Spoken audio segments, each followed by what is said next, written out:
وهون قطعت فليفلة حمراء وفليفلة خضراء وفطر. نجرب مرة تانية.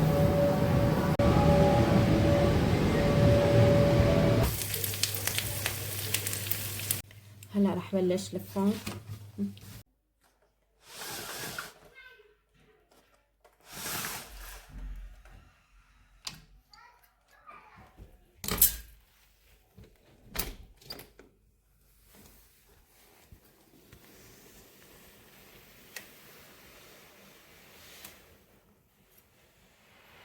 السلام عليكم ورحمة الله وبركاته. الله يسعد صباحكم ومساءكم وكل أوقاتكم يا رب، وأهلا وسهلا فيكم معي اليوم بفيديو جديد. الله يتقبل صيامنا وصيامكم يا رب، ويجعل هالأيام يا رب خير وبركة وسعادة علينا يا رب. بفيديو اليوم رح نساوي فاهيتا أو مكسيكانو، التنتين مثل بعض، ما بعرف انتو كيف ما بتحبوا سموها، ورح نطلع مشوار سريع كمان. تابعوا الفيديو للأخير ولا تنسوا تشتركوا بالقناة إذا مالكم مشتركين، وحطوا لي لايكات وكتبوا لي رأيكم بالتعليقات.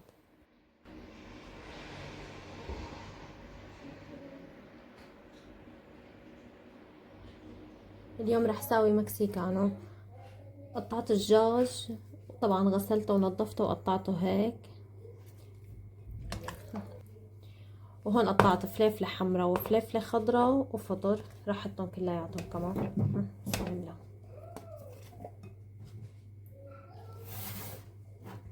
وهلا هون ذرة كمان غسلتها من المواد الحافظة، لأنه بتجي المعلبة بيجي فيها مواد حافظة. هلا رح احط لهم معلقة ملح. انا ما بحب كتر ملح، يعني بفضل انه يطلع الاكل قليل ملح احسن ما يطلع مالح. ورح احط لهم رشة توم بودرة، ورح احط لهم كمان فلفل ابيض، ورح احط لهم كمان كاري،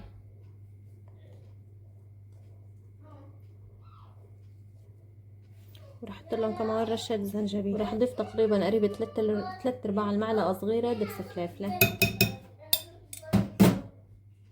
وتقريبا معلقة كمان صغيرة مية بندورة او دبس بندورة. هلا رح اخلطهم كلياتهم.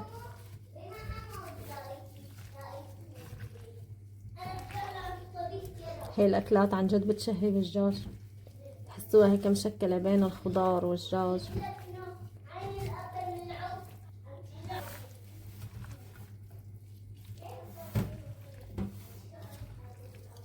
ما شاء الله بتحسوا عن جد منظرها بشهي من قبل ما تنطبخ. راح اخلطهم كلياتهم منيح لحتى اتاكد كلياتهم انخلط مع بعض، البهارات توزعت على كل الدجاج. وبعدها راح جللها وحطها بالبراد شوي كم ساعة يعني. هلا نسيت ضيف لها شوية زيت، ورح ارجع اخلطهم كمان. هلا خلطتهم منيح، رح اجللها لحطها بالبراد.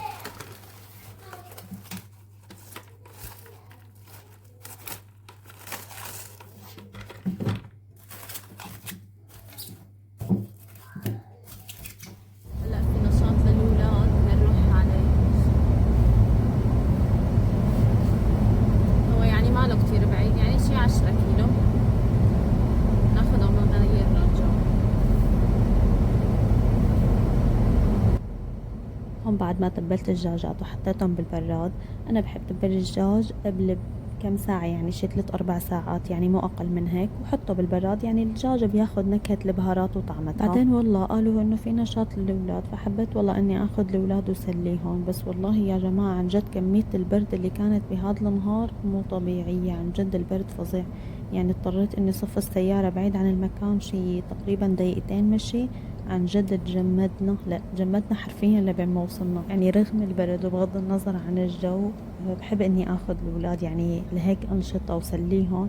يعني هون الواحد ما عنده لا بيت جد لا بيت خالة لا بيت عمة، انه الواحد يروح يتسلى عندهم منهم يغير جو للاولاد، ما في هذا الشي هون.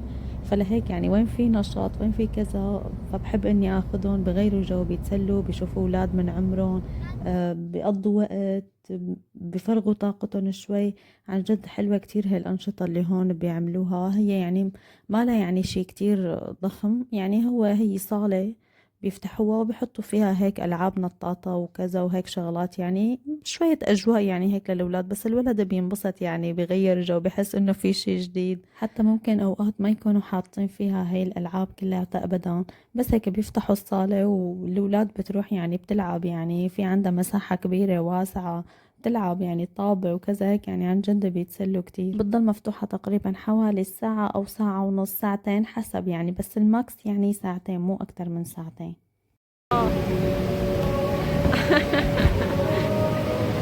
يلا مرة تانية. لا في هاي لجرب أنا. ييه ما فاتت. جرب مرة تانية. فاتت.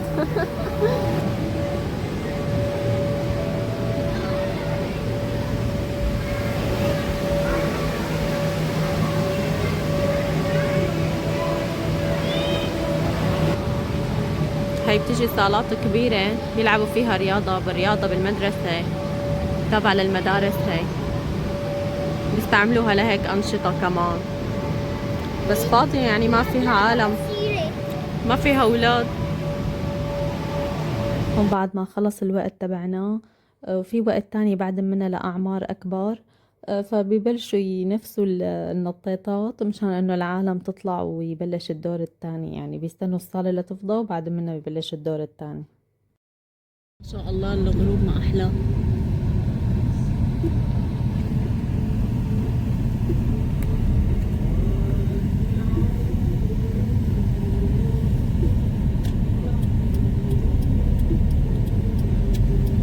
بلش بالفهتة، حطيت هون قطعت بصلة شرائح وهي معلقة سمنة.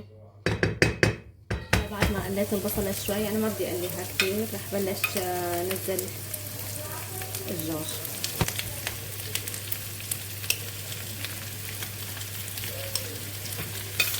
هلا بعد ما نزلت الدجاج رح قليهم شوي.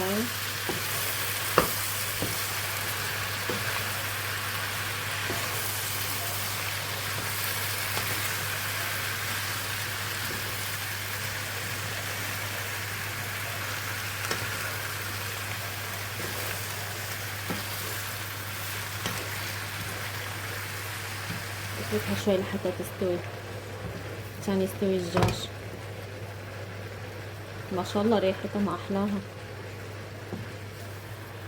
هي هلا بعد ما خلصوا تقلايه، هلا بقى رح بلش لفهم ساندويش.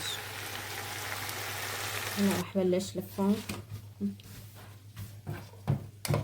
حط لها مايونيز اول. هلا هاي الأكلة بتتقدم بعدة طرق، يعني فينا إنه مثلا في عالم بتلفها بخبز سمون، ممكن بخبز مشروح، ممكن بخبز السياحي، هذا الخبز العادي اللي هلا أنا عم لف فيه. فهي بكل أشكالها يعني كتير طيبة وظريفة يعني وسهلة. وكمان في عالم بتحط لها كمان رشة أشقوان على وشها أو بقلب السندويشة. أنا ما فضلت إني أحط لها هلا برمضان، لأنه يعني خلق الواحد يعني ما بيكون في كتير له نفس إنه ياكل، فما حبيت إنه الأكلة تكون كتير تقيلة. وكمان يعني حيكون موجود على السفرة أنواع تانية يعني مثل البرك والشوربة. رح لف السندويشات كلهم وبعد منها بدي سخنهم. هي هلا بعد ما لفيتهم وسخنتهم كمان.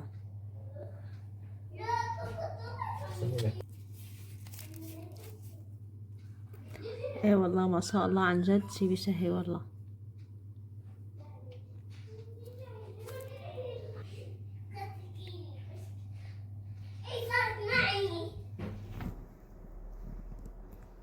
ولهون بيكون خلص فيديو لليوم. بتمنى تكونوا حبيتوا هذا الفيديو. إذا حبيتوا هذا الفيديو لا تنسوا تشتركوا بالقناة إذا ما كنتم مشتركين، وتفعلوا زر الجرس ليصلكم كل جديد.